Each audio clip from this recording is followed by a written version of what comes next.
Le podcast du Diplo d'octobre 2020 rend hommage aux médias algériens avec Akram Belkaïd, auteur d'un article intitulé « Les louanges et la matraque » sur son blog Horizon Arabe. Bienvenue à vous, chers survivants de l'Apocalypse. Ce mois-ci, hommage aux médias algériens avec Akram Belkaïd, que l'on a interrogé à l'approche du 1er novembre, date anniversaire du déclenchement de la guerre d'indépendance, date à laquelle les Algériens sont appelés à voter pour une énième modification de la Constitution. Akram, à qui l'on a d'abord demandé quelle était la tendance actuelle en Algérie. Elle est au découragement. Il y a eu une grosse vague d'espérance avec le Hirak. Alors ensuite, il y a eu le Covid. Les gens ont suspendu leurs manifestations. Je dis souvent que c'est vraiment un geste de maturité de la part des Algériens parce que c'était difficile de renoncer à ces manifestations qui étaient tout de même un moment, je dirais, régénérateur et à chaque fois, ça redonnait du courage aux gens. Et à ce geste mature, le régime a répondu par la répression. Donc effectivement, aujourd'hui, on ne va pas se mentir, le Hirak est sur la défensive, mais moi je suis persuadé que si demain on revient à des conditions sanitaires normales, les gens seront de nouveau dans la rue. Et c'est ça qui inquiète le régime, c'est-à-dire que ce qui se passe actuellement, c'est que le régime veut faire en sorte que, puisqu'il a décrété qu'on était dans une Algérie nouvelle, eh bien, il n'y avait plus besoin de manifestations et donc il faut casser le mouvement. Et comment on casse le mouvement ? Eh bien, on met les gens un peu trop voyants en prison. On fait des exemples, on verrouille le pays, on ne laisse pas les journalistes étrangers rentrer et quand ils rentrent et qu'ils font un reportage, on les poursuit en justice comme les gens de M6. Voilà, donc c'est un peu dans cette ambiance-là que vit l'Algérie. C'est franchement comme Algérie nouvelle, on aurait rêvé mieux, quoi. Depuis 1 an et demi, une énorme révolte populaire secoue toute l'Algérie. Exceptionnellement, Enquête exclusive a pu filmer cette gronde qui perdure malgré le Covid. Algérie, le pays de toutes les révoltes, c'est ce soir dans Enquête exclusive.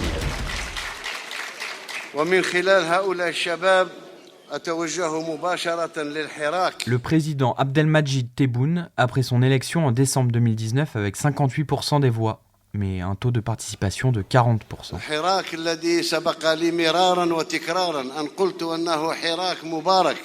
Donc là, le président Tebboune évoque la jeunesse et il dit, puisque je parle de la jeunesse, je m'adresse au Hirak, dont j'ai dit à plusieurs reprises qu'il était Moubarak, c'est-à-dire béni.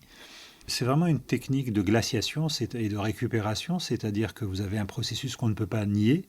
L'ampleur du phénomène a été telle que ce serait impossible de le nier. Donc, que fait le pouvoir ? Il le récupère. Le Hirak, c'est celui qui a renvoyé le président Bouteflika et son clan, et le clan qui gravitait autour de lui, et notamment autour de son frère Saïd. Voilà. Et ça s'arrête là. Or, le Hirak, c'est pas ça. Le Hirak, c'est aussi des revendications multiples. Il y a des gens qui demandaient une assemblée constituante, d'autres qui demandaient des élections pour tout de suite. Enfin bref, il y avait une multiplication de revendications que le président Tebboune feint d'ignorer. Donc le bon Hirak, pour lui, c'est celui qui a chassé Bouteflika. Et donc, du coup, dans le discours, ceux qui sont encore dans la rue, ceux qui manifestent aujourd'hui encore dans les réseaux sociaux, ceux-là, c'est le mauvais Hirak. C'est les gens qui doivent aller en prison, ce sont des jusqu'au-boutistes, ce sont des radicaux. Voilà, comme si la radicalité était un crime en soi. France Inter, 1er octobre 2020. Et Kamel Daoud, invité de Boomerang ce matin pour cette journée dédiée à la liberté d'expression. Vous êtes chez vous, Kamel, en Algérie. La semaine dernière, le journaliste algérien Khaled Drareni, soutien au mouvement Irak qui proteste contre le pouvoir en place, a été condamné à 2 ans de prison pour incitation à attroupement non armé et atteinte à l'intégrité du territoire. De quoi faut-il s'inquiéter ? Écoutez, je me suis abstenu de me prononcer sur cette affaire pour des raisons très simples. Il y a tellement de radicalité, il y a tellement d'aveuglement, de naïveté, il y a tellement aussi d'excès qu'on n'arrive plus à faire entendre le sens de la mesure. Alors, il y a aujourd'hui une 60aine de personnes qui sont en prison, condamnées pour divers motifs tels que atteinte à l'intégrité nationale, atteinte à l'unité nationale, offense au chef d'État, c'est-à-dire qu'une critique appuyée au chef d'État peut vous valoir d'être poursuivi. Et même quand on est un anonyme, je veux dire qu'aujourd'hui, on peut être convoqué au commissariat à Alger, à Oran ou Tlemcen pour un simple post sur Facebook et on a même aussi un climat je dirais maintenant, qui pousse à l'autocensure. C'est-à-dire que les condamnations étant tellement importantes, les processus judiciaires étant tellement longs, certains sont en prison préventive sans trop savoir ce qu'on leur reproche. Leurs avocats ont une vague idée, mais il faut attendre que l'instruction se termine pour qu'on sache exactement pourquoi les gens sont poursuivis. Heureusement qu'il y a encore les réseaux sociaux et qu'il y a encore Internet pour nous informer. Bienvenue à vous, chers survivants de l'Apocalypse, chers résilients de la République algérienne démocratique et populaire, bienvenue à vous sur Radio Corona International, la radio algérienne de la fin du monde, de la fin d'un monde et de la fin de leur monde, Inch'Allah.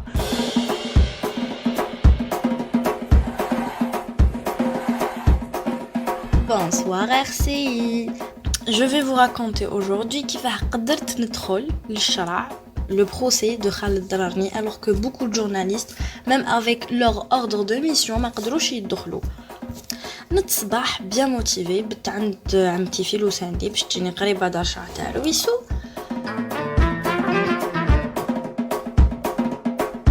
Diffuser de fausses informations est désormais passible de sanctions pénales, sauf si vous êtes au gouvernement.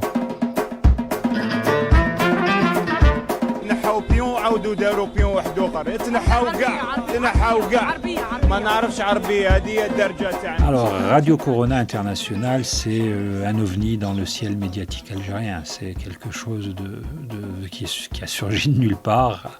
Et ce sont des gens qui sont un peu partout. Alors il y a des chroniqueurs en Algérie, il y a des gens aux États-Unis, il y en a en France, il y en a au Canada. Ce qu'on vient d'entendre, c'est l'annonce de Radio Corona International, la radio du fin du monde.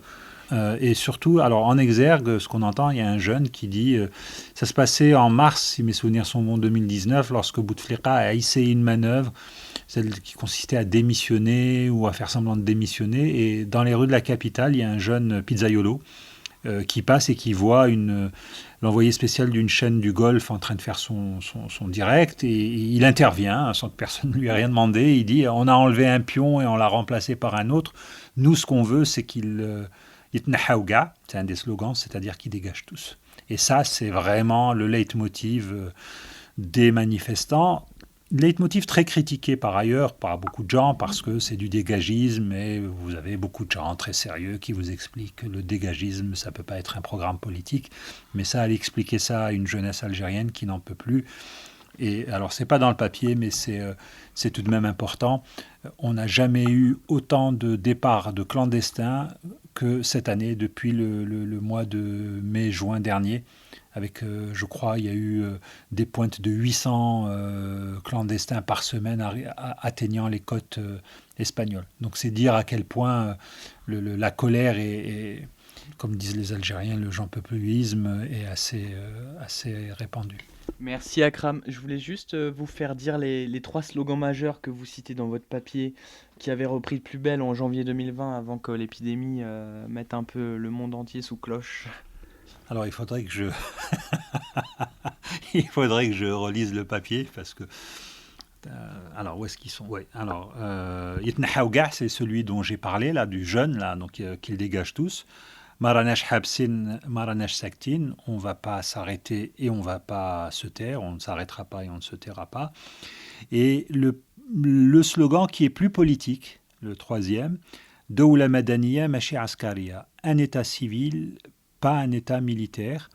Voilà, donc c'est les trois slogans majeurs. Bon, on va rajouter un 4e qui n'est pas dans le papier, mais qui parlera peut-être à tout le monde. Hein. C'est One, Two, Three, Viva l'Algérie. Le podcast du Diplo, c'est fini pour ce mois-ci. Prochain épisode en novembre. Et d'ici là, rendez-vous en kiosque.